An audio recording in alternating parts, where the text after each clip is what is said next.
તરફથી 15મી ઓગસ્ટ સ્વતંત્ર દિવસના હાર્દિક શુભેચ્છાઓ। આજે આપણા સૌ માટે ગૌરવ અને આનંદનો દિવસ છે। આજે આપણા સ્વતંત્ર દિવસ ખૂબ જ ઉત્સાહ અને દેશભક્તિના ભાવના સાથે અહીં બધાને એકત્રિત કરેલા છીએ।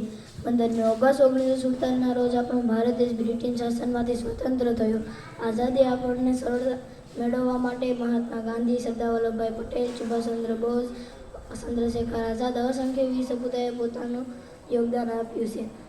આઝાદી આપણને સરળતાથી મળી નથી, તેની પાછળ લાખો દેશવાસીઓનો ત્યાગ, સંઘર્ષ, બલિદાન છુપાયેલું છે।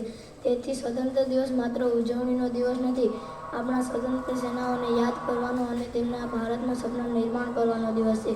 તિરંગો માત્ર રંગોનો ધ્વજ નથી, કેસરી રંગ આપણને સાહસ અને ત્યાગની પ્રેરણા આપે છે। સફેદ રંગ આપણને શાંતિ અને સત્યનો સંદેશ આપે છે, જ્યારે લીલો રંગ આપણને સમૃદ્ધિ અને વિકાસનું પ્રતીક છે।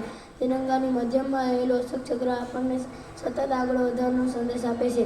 આપણે સૌએ એક સંકલ્પ લેવો જોઈએ કે આપણે આપણા દેશના સ્વસ્થ, શિક્ષિત અને વિકસિત માટે મજબૂત બનાવવા માટે પોતાનું યોગદાન આપીશું।